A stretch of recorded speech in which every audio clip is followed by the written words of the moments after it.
हरे कृष्णा। ओम नमः शिवाय। प्रिय भक्तों, स्वागत है आपका हमारे YouTube चैनल अंजलि धर्म गंगा में। आज हम श्री रामचरितमानस के लंका कांड के भाग 3 का पाठ करेंगे। आप सभी भक्त इस कथा को बड़ी श्रद्धा और प्रसन्न चित्त मन से सुनिएगा। शिवजी कहते हैं, हे उमा, जिन श्री रामचंद्र जी के भुर्विलास से विश्व उत्पन्न होता है और फिर नाश को प्राप्त होता है, जो तृण को वज्र और वज्र को तृण बना देते हैं, उनके दूत का प्रण कहो कैसे टल सकता है। फिर अंगद ने अनेकों प्रकार से नीति कही, पर रावण नहीं माना, क्योंकि उसका काल निकट आ गया था। शत्रु के गर्व को चूर चूर करके अंगद ने उसको प्रभु श्री रामचंद्र जी का सुयश सुनाया, और फिर वह राजा बाली का पुत्र यह कहकर चल दिया, रणभूमि में तुझे खिला खिला कर ना मारूं, तब तक अभी क्या बढ़ाई करूं। अंगद ने पहले ही उसके पुत्र को मार डाला था। वह संवाद सुनकर रावण दुखी हो गया। अंगद का प्रण देखकर सब राक्षस भय से अत्यंत ही व्याकुल हो गए। शत्रु के बल का मर्दन कर बल की राशि बाली पुत्र अंगद जी ने हर्षित होकर आकर श्री रामचंद्र जी के चरण कमल पकड़ लिए। उनका शरीर पुलकित है और नेत्रों में जल भरा है। संध्या हो गई जानकर दशग्रीव बिलखता हुआ महल में गया। मंदोदरी ने रावण को समझाकर फिर कहा, हे कांत, मन में समझकर कुबुद्धि को छोड़ दो। आपसे और श्री रघुनाथ जी से युद्ध शोभा नहीं देता। उनके छोटे भाई ने एक जरा सी रेखा खींच दी थी, उसे भी आप नहीं लांघ सके। ऐसा तो आपका पुरुषत्व है। हे प्रियतम, आप उन्हें संग्राम में जीत कैसे पाएंगे, जिनके दूत का ऐसा काम है। खेल से ही समुद्र लांघकर वह वानरों में सिंह आपकी लंका में निर्भय चला आया। रखवालों को मारकर उसने अशोक वन उजाड़ डाला। आपके देखते देखते उसने अक्षय कुमार को मार डाला और संपूर्ण नगर को जलाकर राख कर दिया। उस समय आपके बल का गर्व कहाँ चला गया था। अब हे स्वामी, झूठ गाल न मारिए। मेरे कहने पर हृदय में कुछ विचार कीजिए। हे पति, आप श्री रघुपति को राजा मत समझिए, बल्कि अग जगन्नाथ और अतुलनीय बलवान जानिए।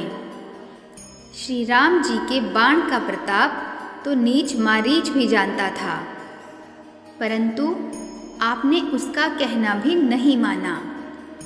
जनक की सभा में अनगिनत राजागण थे, वहाँ विशाल और अतुलनीय बल वाले आप भी थे। वहाँ शिवजी का धनुष तोड़कर श्री राम जी ने जानकी को ब्याहा, तब आपने उनको संग्राम में क्यों नहीं जीता। इंद्रपुत्र जयंत उनके बल को कुछ कुछ जानता है। श्री राम जी ने पकड़कर केवल उसकी एक आंख ही फोड़ दी और उसे जीवित ही छोड़ दिया। शूर्पणखा की दशा तो आपने देख ही ली, तो भी आपके हृदय में विशेष लज्जा नहीं आती। जिन्होंने विराध और खरदूषण को मारकर लीला से ही कबंध को भी मार डाला, और जिन्होंने बाली को एक ही बाण से मार दिया। हे दशकंध, आप उन्हें समझिए, जिन्होंने खेल से ही समुद्र को बंधा लिया, और जो प्रभु सेना सहित सुबेल पर्वत पर उतर पड़े। उन सूर्यकुल के ध्वजा स्वरूप करुणामय भगवान ने आप ही के हित के लिए दूत भेजा, जिसने बीच सभा में आकर आपके बल को उसी प्रकार मथ डाला जैसे हाथियों के झुंड में आकर सिंह रण में बांके अत्यंत विकट वीर अंगद और हनुमान जिनके सेवक हैं। हे पति, उन्हें आप बार बार मनुष्य कहते हैं। आप व्यर्थ ही मान, ममता और मद का बोझ ढो रहे हैं। हो प्रियतम, आपने श्री राम जी से विरोध कर लिया और काल के विशेष वश होने से आपके मन में अब भी ज्ञान नहीं उत्पन्न होता। काल दंड लाठी लेकर किसी को नहीं मारता। वह धर्म, बल, बुद्धि और विचार को हर लेता है। हे स्वामी, जिसका काल निकट आ जाता है उसे आप ही की तरह भ्रम हो जाता है। आपके 2 पुत्र मारे गए और सारा नगर जल गया। हे प्रियतम, अब भी इस भूल की पूर्ति कर दीजिए। श्री राम से वैर त्याग दीजिए और हे नाथ, कृपा के समुद्र श्री रघुनाथ जी को भजकर निर्मल यश लीजिए। स्त्री के बाण के समान वचन सुनकर वह सवेरा होते ही उठकर सभा में चला गया और सारा भय भुलाकर अत्यंत अभिमान में फूलकर सिंहासन पर जा बैठा। यहाँ सुबेल पर्वत पर श्री राम जी ने अंगद को बुलाया। उन्होंने आकर चरण कमलों में सिर नवाया। बड़े आदर से उन्हें पास बैठाकर घर के शत्रु कृपालु श्री राम जी हंसकर बोले, हे बाली के पुत्र, मुझे बड़ा कौतूहल है। हे तात, इसी से मैं तुमसे पूछता हूँ, सत्य कहना। जो रावण राक्षसों के कुल का तिलक है और जिसके अतुलनीय बाहुबल की जगत भर में धाक है, उसके 4 मुकुट तुमने फेंके। हे तात, बताओ तुमने उनको किस प्रकार से पाया? अंगद ने कहा, हे सर्वज्ञ, हे शरणागत को सुख देने वाले, सुनिए, वे मुकुट नहीं हैं, वे तो राजा के 4 गुण हैं। हे नाथ, वेद कहते हैं कि साम, दान, दंड और भेद ये चारों राजा के हृदय में बसते हैं। ये नीति धर्म के 4 सुंदर चरण हैं। किंतु रावण में धर्म का अभाव है। ऐसा जी में जानकर ये नाथ के पास आ गए हैं। 10 शीश रावण धर्महीन प्रभु के मद से विमुख और काल के वश में है। इसलिए हे कौशल राज, सुनिए, वे गुण रावण को छोड़कर आपके पास आ गए हैं। अंगद की परम चतुरता, पूर्ण युक्ति कानों से सुनकर उदार श्री रामचंद्र जी हंसने लगे।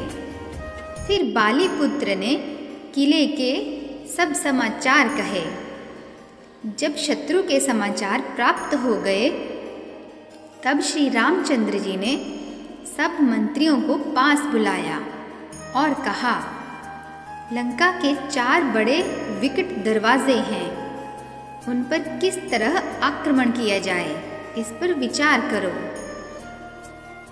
तब वानर राज सुग्रीव, ऋक्षपति जाम्बवान और विभीषण ने हृदय में सूर्य कुल के भूषण श्री रघुनाथ जी का स्मरण किया और विचार करके उन्होंने कर्तव्य निश्चित किया। वानरों की सेना के 4 दल बनाए और उनके लिए यथा योग्य सेनापति नियुक्त किए। फिर सब यूथपतियों को बुला लिया और प्रभु का प्रताप कहकर सबको समझाया, जिसे सुनकर वानर सिंह के समान गर्जना करके दौड़े। वे हर्षित होकर श्री राम जी के चरणों में सिर नवाते हैं और पर्वतों के शिखर ले लेकर सब वीर दौड़ते हैं। कौशल राज श्री रघुवीर जी की जय हो पुकारते हुए भालू और वानर गरजते और ललकारते हैं। लंका को अत्यंत श्रेष्ठ अजेय किला जानते हुए वानर प्रभु श्री रामचंद्र जी के प्रताप से निडर होकर चले। चारों ओर से घिरी हुई बादलों की घटा की तरह लंका को चारों दिशाओं से घेर कर वे मुंह से डंके और भेरी बजाने लगे। महान बल की सीमा वे वानर भालू सिंह के समान ऊंचे स्वर से श्री राम जी की जय, लक्ष्मण जी की जय, वानर राज सुग्रीव की जय ऐसी गर्जना करने लगे। लंका में बड़ा भारी कोलाहल मच गया। अत्यंत अहंकारी रावण ने उसे सुनकर कहा, वानरों की ठिठाई तो देखो। यह कहते हुए हंसकर उसने राक्षसों की सेना बुलाई। बंदर काल की प्रेरणा से चले आए हैं। मेरे राक्षस सभी भूखे हैं। विधाता ने इन्हें घर बैठे भोजन दे दिया। ऐसा कहकर उस मूर्ख ने अट्टहास किया और बोला, हे वीरों, सब लोग चारों दिशाओं में जाओ और रीछ वानर सबको पकड़ पकड़ कर खाओ। शिव जी कहते हैं, हे उमा, रावण को ऐसा अभिमान था जैसे टिटहरी पक्षी पैर ऊपर की ओर करके सोता है, मानो आकाश को थाम लेगा।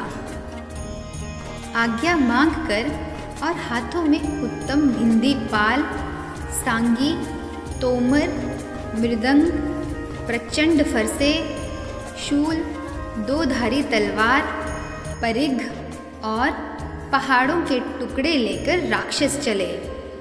जैसे मूर्ख मांसाहारी पक्षी लाल पत्थरों का समूह देखकर उस पर टूट पड़ते हैं।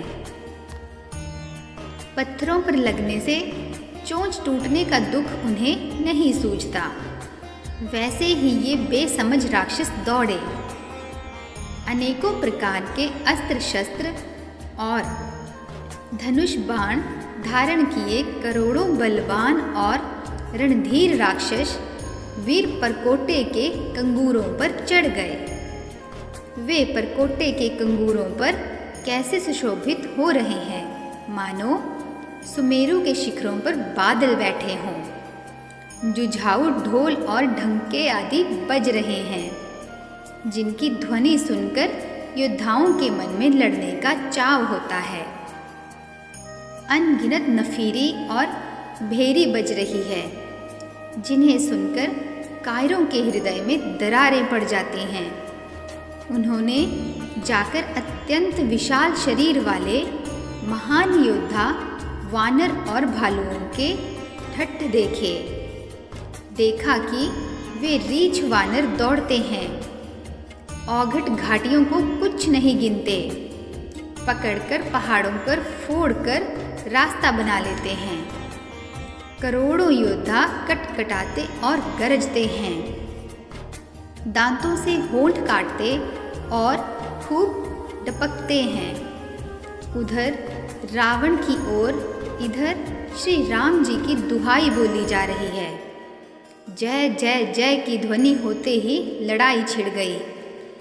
राक्षस पहाड़ों के ढेर शिखरों को फेंकते हैं। वानर कूदकर उन्हें पकड़ लेते हैं और वापस उन्हीं की ओर चलाते हैं। प्रचंड वानर और भालू पर्वतों के टुकड़े ले लेकर किले पर डालते हैं। वे झपटते हैं और राक्षसों के पैर पकड़कर उन्हें पृथ्वी पर पटक कर भाग चलते हैं और फिर ललकारते हैं। बहुत ही चंचल और बड़े तेजस्वी वानर भालू बड़ी फुर्ती से उछलकर किले पर चढ़ चढ़कर गए और जहाँ तहाँ महलों में घुसकर श्री राम जी का यश गाने लगे। फिर एक एक राक्षस को पकड़कर वे वानर भाग चले। ऊपर आप और नीचे राक्षस योद्धा इस प्रकार वे किले से धरती पर आ गिरते हैं। श्री राम जी के प्रताप से प्रबल वानरों के झुंड राक्षस योद्धाओं के समूह मसल रहे हैं। वानर फिर जहां तहां किले पर चढ़ गए और प्रताप में सूर्य के समान श्री रघुवीर की जय बोलने लगे। राक्षसों के झुंड वैसे ही भाग चले जैसे जोर की हवा चलने पर बादलों के समूह तितर बितर हो जाते हैं। लंका नगरी में बड़ा भारी हाहाकार मच गया। बालक, स्त्रियां और रोगी रोने लगे। सब मिलकर रावण को गालियां देने लगे कि राज्य करते हुए इसने मृत्यु को बुला लिया। रावण ने जब अपनी सेना का विचलित होना कानों से सुना, तब भागते हुए योद्धाओं को लौटाकर वह क्रोधित होकर बोला, मैं जिसे रण से पीठ देकर भागा हुआ अपने कानों सुनूंगा, उसे स्वयं भयानक 2 धारी तलवार से मारूंगा। मेरा सब कुछ खाया, भांति भांति के भोग किए और अब रणभूमि में प्राण प्यारे हो गए। रावण के उग्र वचन सुनकर सब वीर डर गए और लज्जित होकर क्रोध करके युद्ध के लिए लौट चले। रण में सम्मुख मरने में ही वीर की शोभा है। तब उन्होंने प्राणों का लोभ छोड़ दिया। बहुत से अस्त्र शस्त्र धारण किए सब वीर ललका कर भिड़ने लगे। उन्होंने परिघों और त्रिशूलों से मार मार कर सब रीछ वानरों को व्याकुल कर दिया। शिवजी कहते हैं, वानर भयातुर होकर भागने लगे। यद्यपि हे उमा, आगे चलकर वे ही जीतेंगे। कोई कहता है, अंगद हनुमान कहाँ हैं? बलवान नल, नील और द्वित कहाँ हैं? हनुमान जी ने जब अपने दल को विकल हुआ सुना, उस समय वे बलवान पश्चिम द्वार पर थे। वहाँ उनसे मेघनाद युद्ध कर रहा था। वह द्वार टूटता न था। बड़ी भारी कठिनाई हो रही थी। तब पवन पुत्र हनुमान जी के मन में बड़ा भारी क्रोध हुआ।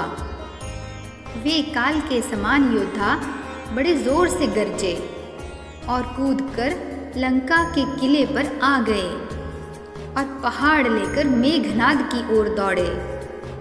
रथ तोड़ डाला, सारथी को मार गिराया और मेघनाद की छाती में लात मारी। दूसरा सारथी मेघनाद को व्याकुल जानकर उसे रथ में डालकर तुरंत घर ले गया। इधर अंगद ने सुना कि पवन पुत्र हनुमान किले पर अकेले ही गए हैं, तो रण में बांके बाली पुत्र वानर के खेल की तरह उछलकर किले पर चढ़ गए। युद्ध में शत्रुओं के विरुद्ध दोनों वानर क्रुद्ध हो गए। हृदय में श्री राम जी के प्रताप का स्मरण करके दोनों दौड़कर रावण के महल पर जा चढ़े और कौशलराज श्री राम जी की दुहाई बोलने लगे। उन्होंने कलश सहित महल को पकड़कर ढहा दिया। यह देखकर राक्षस राज रावण डर गया। सब स्त्रियां हाथों से छाती पीटने लगी और कहने लगी, अब की बार 2 उत्पाती वानर एक साथ आ गए हैं। वानर लीला करके दोनों उनको डराते हैं और श्री रामचंद्र जी का सुंदर यश सुनाते हैं। फिर सोने के खंभों को हाथों से पकड़कर उन्होंने कहा कि अब उत्पात आरंभ किया जाए। वे गरज कर शत्रु की सेना के बीच में कूद पड़े और अपने भारी भुजबल से उसका मर्दन करने लगे। किसी की लात से और किसी की थप्पड़ से खबर लेने लगे। तुम श्री राम जी को नहीं भजते, उसका यह फल लो। एक को दूसरे से मसल डालते हैं और सिरों को तोड़कर फेंकते हैं। वे सिर जाकर रावण के सामने गिरते हैं। और ऐसे फूटते हैं मानो दही के कुंडे फूट रहे हों। जिन बड़े बड़े मुखियों को पकड़ पाते हैं उनके पैर पकड़कर उन्हें प्रभु के पास फेंक देते हैं। विभीषण जी उनके नाम बतलाते हैं और राम जी उन्हें भी अपना धाम दे देते हैं। ब्राह्मणों का मांस खाने वाले वे नरभोजी दुष्ट राक्षस भी वह परम गति पाते हैं जिसकी योगी भी याचना किया करते हैं, परंतु सहज में नहीं पाते। शिव जी कहते हैं, हे उमा, श्री राम जी बड़े ही कोमल हृदय और करुणा की खान हैं। वे सोचते हैं कि राक्षस मुझे वैर भाव से ही सही स्मरण तो करते ही हैं। ऐसा हृदय में जानकर वे उन्हें परम गति दे देते हैं। हे भवानी, कहो तो ऐसे कृपालु और कौन है? प्रभु का ऐसा स्वभाव सुनकर भी जो मनुष्य भ्रम त्याग कर उनका भजन नहीं करते वे अत्यंत मंद बुद्धि और परम भाग्यहीन हैं। श्री राम जी ने कहा कि अंगद और हनुमान किले में घुस गए हैं। दोनों वानर लंका में विध्वंस करते कैसे शोभा देते हैं, जैसे दो मंदराचल समुद्र को मथ रहे हों। भुजाओं के बल से शत्रु की सेना को कुचलकर और मसलकर फिर दिन का अंत होता देखकर हनुमान और अंगद दोनों कूद पड़े और श्रम थकावट रहित होकर वहां आ गए जहां भगवान श्री राम जी थे। उन्होंने प्रभु के चरण कमलों में सिर नवाए। उत्तम योद्धाओं को देखकर श्री रघुनाथ जी मन में बहुत प्रसन्न हुए। श्री राम जी ने कृपा करके दोनों को देखा, जिससे वे श्रम रहित और परम सुखी हो गए। अंगद और हनुमान को गए जानकर सभी भालू और वानर वीर लौट पड़े। राक्षसों ने प्रदोष काल का बल पाकर रावण की दुहाई देते हुए वानरों पर धावा किया। राक्षसों की सेना आती देखकर वानर लौट पड़े और वे योद्धा जहां तहां कट कटाकर भिड़ गए। दोनों ही दल बड़े बलवान हैं। योद्धा ललकाकर लड़ते हैं, कोई हार नहीं मानते। सभी राक्षस महान वीर और अत्यंत काले हैं और वानर विशालकाय तथा अनेक रंगों के हैं। दोनों ही दल बलवान हैं और समान बल वाले योद्धा हैं। वे क्रोध करके लड़ते हैं और खेल करते हैं। राक्षस और वानर युद्ध करते हुए ऐसे जान पड़ते हैं मानो क्रमशः वर्षा और शरद ऋतु में बहुत से बादल पवन से प्रेरित होकर लड़ रहे हों। अंकपन और अतिकाय इन सेनापतियों ने अपनी सेना को विचलित होते देखकर माया की। पल भर में अत्यंत अंधकार हो गया। खून, पत्थर और राख की वर्षा होने लगी। दसों दिशाओं में अत्यंत घना अंधकार देखकर वानरों की सेना में खलबली पड़ गई। एक को एक दूसरा नहीं देख सकता और सब जहां तहां पुकार रहे हैं।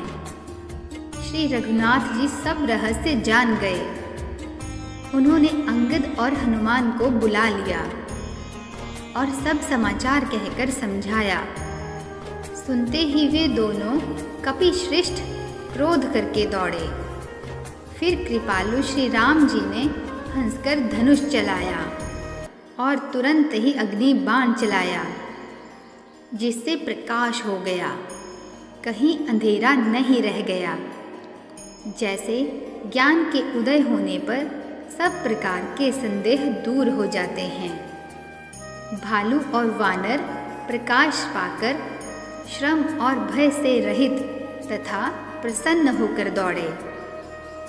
हनुमान और अंगद रण में गरज उठे। उनकी हाँक सुनते ही राक्षस भाग छूटे। भागते हुए राक्षस योद्धाओं को वानर और भालू पकड़कर पृथ्वी पर दे मारते हैं और अद्भुत करनी करते हैं। पैर पकड़कर उन्हें समुद्र में डाल देते हैं। वहाँ मगर, सांप और मच्छ उन्हें पकड़ पकड़ कर खा डालते हैं। कुछ मारे गए, कुछ घायल हुए, कुछ भागकर गढ़ पर चढ़ गए। अपने बल से शत्रु दल को विचलित करके रीछ और वानर गरज रहे हैं। रात हुई जानकर वानरों की चारों सेनाएं वहां आई, जहां कौशलपति श्री राम जी थे। श्री राम जी ने ज्यों ही सबको कृपा करके देखा, त्यों ही ये वानर श्रम रहित हो गए। वहां लंका में रावण ने मंत्रियों को बुलाया और जो योद्धा मारे गए थे उन सबको सबसे बताया। उसने कहा, वानरों ने आधी सेना का संहार कर दिया। अब शीघ्र बताओ, क्या विचार करना चाहिए। माल्यवंत अत्यंत बूढ़ा राक्षस था। वह रावण की माता का पिता और श्रेष्ठ मंत्री था। वह अत्यंत पवित्र नीति के वचन बोला। हे तात, कुछ मेरी सीख भी सुनो। जब से तुम सीता को हर लाए हो, तब से इतने अपशकुन हो रहे हैं कि जो वर्णन नहीं किए जा सकते। वेद पुराणों ने जिनका यश गाया है, उन श्री राम से विमुख होकर किसी ने सुख नहीं पाया। भाई हिरण्यकशिपु सहित हिरण्याक्ष को, बलवान मधुकैटभ को जिन्होंने मारा था, वे ही कृपा के समुद्र भगवान अवतरित हुए हैं। जो काल स्वरूप हैं, दुष्टों के समूह रूपी वन के भस्म करने वाले हैं, गुणों के धाम और ज्ञान घन हैं, एवं शिवजी और ब्रह्मा जी भी जिनकी सेवा करते हैं, उनसे वैर कैसा। वैर छोड़कर उन्हें जानकी जी को दे दो और कृपा निधान परम स्नेही श्री राम जी का भजन करो। रावण को उसके वचन बाण के समान लगे। वह बोला, अरे अभागे, मुंह काला करके यहाँ से निकल जा। तू बूढ़ा हो गया, नहीं तो तुझे मार ही डालता। अब मेरी आंखों को अपना मुंह ना दिखला। रावण के ये वचन सुनकर उसने अपने मन में ऐसा अनुमान किया कि इसे कृपा निधान श्री राम जी अब मारना ही चाहते हैं। वह रावण को दुर्वचन कहता हुआ उठकर चला गया। तब मेघनाद क्रोधपूर्वक बोला, सवेरे मेरी करामात देखना, मैं बहुत कुछ करूँगा, थोड़ा क्या कहूँ। पुत्र के वचन सुनकर रावण को भरोसा आ गया। उसने प्रेम के साथ उसे गोद में बैठा लिया। विचार करते करते ही सवेरा हो गया। वानर फिर चारों दरवाजों पर जा लगे। वानरों ने क्रोध करके दुर्गम किले को घेर लिया। नगर में बहुत ही कोलाहल मच गया। राक्षस बहुत तरह के अस्त्र शस्त्र धारण करके दौड़े और उन्होंने किले पर पहाड़ों के शिखर ढहाए। उन्होंने पर्वतों के करोड़ों शिखर ढहाए। अनेक प्रकार से गोले चलने लगे। वे गोले ऐसा गहराते हैं जैसे वज्रपात हुआ हो, और योद्धा ऐसे गरजते हैं मानो प्रलय काल के बादल हों। विकट वानर योद्धा भिड़ते हैं, कट जाते हैं, उनके शरीर जर्जर हो जाते हैं। तब भी वे लटते नहीं। वे पहाड़ उठाकर उसे किले पर फेंकते हैं। राक्षस जहाँ के तहाँ मारे जाते हैं। मेघनाद के कानों से ऐसा सुना कि वानरों ने आकर फिर किले को घेर लिया है। तब वह वीर किले से उतरा और डंका बजाकर उनके सामने चला। मेघनाद ने पुकार कर कहा, समस्त लोकों में प्रसिद्ध धनुर्धर कौशलाधीश दोनों भाई कहाँ हैं। नल, नील, द्विद, सुग्रीव और बल की सीमा अंगद और हनुमान कहाँ हैं? भाई से द्रोह करने वाला विभीषण कहाँ है? आज मैं सबको और उस दुष्ट को तो हठपूर्वक मारूंगा। ऐसा कहकर उसने धनुष पर कठिन बाणों का संधान किया और अत्यंत क्रोध करके उसे कान तक खींचा। वह बाणों के समूह छोड़ने लगा, मानो बहुत से पंख वाले सांप दौड़े जा रहे हों। जहाँ तहाँ वानर गिरते दिखाई पड़ने लगे। उस समय कोई भी उसके सामने न हो सका। रीछ वानर जहाँ तहाँ भाग चले। सबको युद्ध की इच्छा भूल गई। रणभूमि में ऐसा एक भी वानर या भालू नहीं दिखाई पड़ा जिसको उसने प्राण मात्र अवशेष न कर दिया हो। फिर उसने सबको 10-10 बाण मारे। वानर वीर पृथ्वी पर गिर पड़े। बलवान और धीर मेघनाद सिंह के समान नाद करके गरजने लगा। सारी सेना को बेहाल देखकर पवन सुत हनुमान क्रोध करके ऐसे दौड़े मानो स्वयं काल दौड़ आता हो। उन्होंने तुरंत एक बड़ा भारी पहाड़ उखाड़ लिया और बड़े ही क्रोध के साथ उसे मेघनाद पर छोड़ा। जय श्री राम। तो प्रिय भक्तगणों, आशा करती हूँ कि रामचरितमानस का लंका कांड का मेरे द्वारा किया गया यह भाग 3 का वर्णन आपको बेहद पसंद आया होगा। यदि इस वर्णन को करने में हमसे कोई त्रुटि हुई हो तो हमें क्षमा कीजिएगा।